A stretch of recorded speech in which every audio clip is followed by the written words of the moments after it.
I'm Marshall Brain, and welcome back to the Time Capsule video series.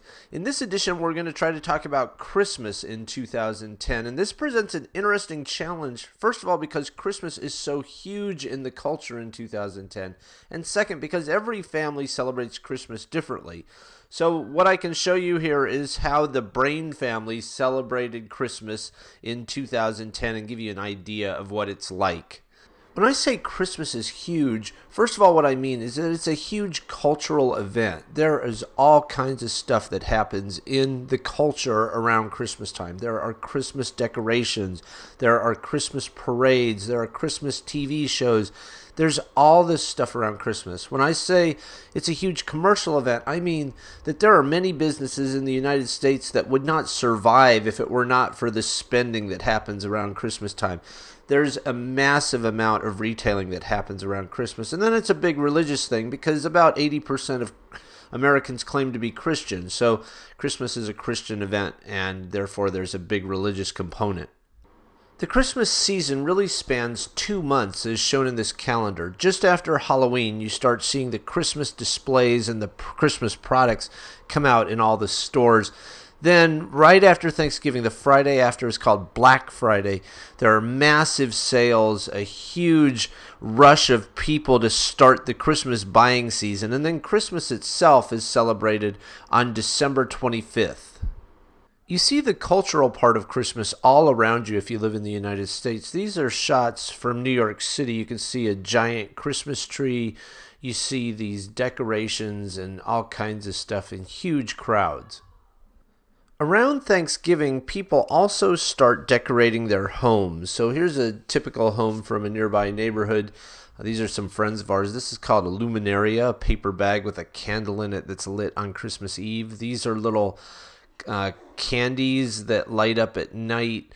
These palm trees are just plastic structures that are wrapped in lights. So there are lights that are embedded in plastic tubes that are strung along the plastic framework, and when you turn it on at night, it's going to light up and create palm trees.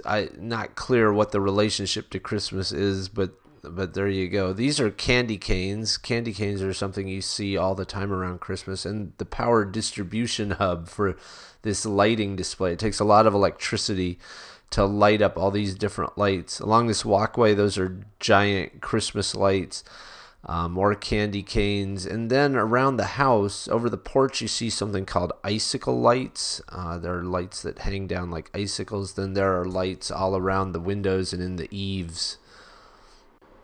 This is what it looks like when you turn the whole thing on Christmas Eve. The luminaria have been lit.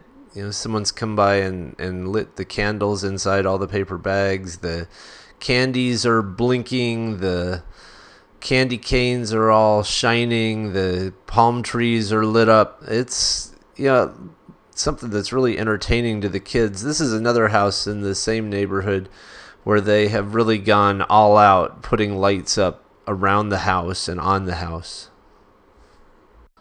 At the Brain household, things are a little more sedate. We put a couple of little mini lit Christmas trees on the front porch, a couple of wreaths on the door, and that's about it on the outside. And then inside, our main thing is a Christmas tree. And just about every house in America in 2010 has a Christmas tree. It's either a real or an artificial tree. This one is artificial. It has lights on it, and it has ornaments on it. Now, Lee and the kids made all these ornaments out of paper.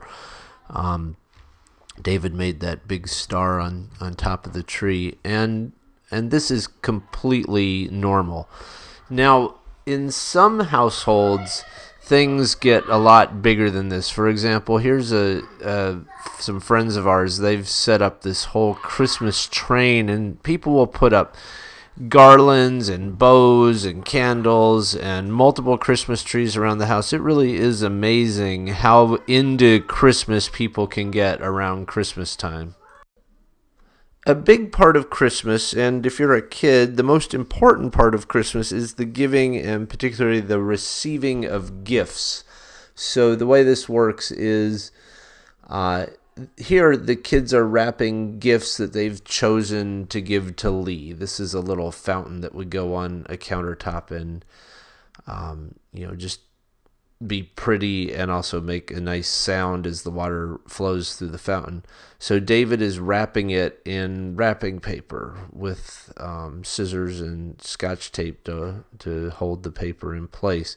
This would be considered a completely normal part of Christmas, the buying and wrapping of gifts. So we've selected a number of gifts to give to Lee for Christmas. The kids have given us lists of things they would like to get for Christmas, or as we've been in different stores, they've shown us things. We've bought them a bunch of gifts for Christmas. Lee and I have bought each other some stuff to give to each other for Christmas. It all gets wrapped up. This is a roll of wrapping paper right here with little penguins on it. Penguins are considered to be a Christmas theme object for reasons that aren't exactly clear. This is a couple of chocolate bars that we're giving to Lee from a well-known chocolatier in 2010. This is a package the kids have wrapped. Not the most elegant wrapping. The event of Christmas starts in our household on Christmas Eve. We normally have Lee's sisters and her parents, and in this case my mother, over along with their families. So we have 16 people over for dinner, and this is a kind of traditional Christmas dinner here. We have turkey, we have mashed potatoes, we have stuffing, we have gravy, we have corn on the cob and cream corn and rolls and stuff for dessert. This would be a very, very traditional Christmas kind of feast that we would prepare. So everybody kind of serves themselves buffet style, and we have a nice dinner together. Before eating, we gather around in a circle, and Lee's father does the blessing. After dinner, we all get together for the family portrait. This is something we do every year, where everybody sits together and we take a family picture. The photograph is followed by the construction of gingerbread houses. So you take little pieces of gingerbread, in this case they've come from a kit, and frosting and little candies, and you're supposed to assemble them into something that looks like this. Now, in reality, because these are children building the gingerbread houses, they end up looking a little less elegant than that. That's followed by the talent show portion of the evening. So all the kids perform some sort of talent. In this case, you can see Austin did a little taekwondo, Irina played her violin, David plays the piano, Johnny sang a song, and so on. It's fun and different, and it's something we do every single year. After the talent show, the grandparents have brought over one present for each of the grandkids. This is, I guess you could think of it as an appetizer or something. So they open their presents up, and the twins have gotten Lego kits. So they're going to build these, and everybody's going to play with their presents. And everybody goes home. That evening, Lee and I dig out all the presents for the kids that we've hidden around the house and put them under the Christmas tree in preparation for the big event on Christmas morning, which you can see here is kids unwrapping presents. Yes, adults get to unwrap presents too, but that really is not an important part of the day. It's the day for kids. And you can see Ian got a big Lego set. David got a pair of socks. Johnny's going to open a little Lego set there. Irina got a nice doll. This is a little radio-controlled helicopter. I mean, this is the kind of stuff Americans in 2010 give on Christmas morning. And it's nice. It's something kids look forward to all year, and it's a very fun and pleasant day. We usually spend hours playing with the stuff that got opened.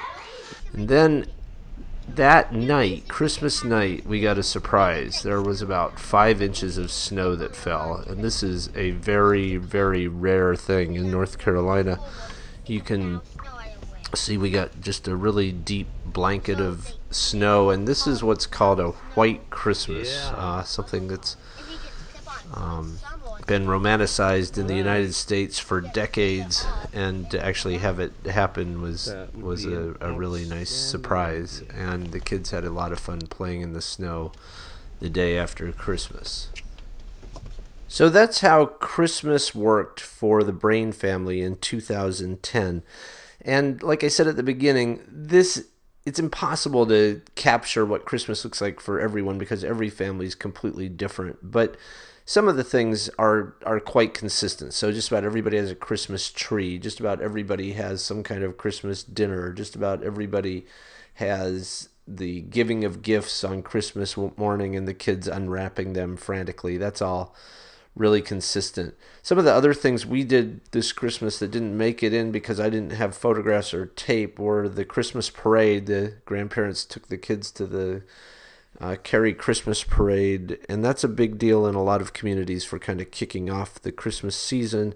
On Christmas Day, the whole family went over to the grandparents' house, and the grandparents had their own big meal and gave the kids presents on Christmas afternoon, which is always a big part of the day for us. And I haven't said anything in here about Santa Claus because we never did anything with Santa Claus, but in a lot of families, kids go to the mall and sit on Santa's knee and tell him what they want for Christmas, and then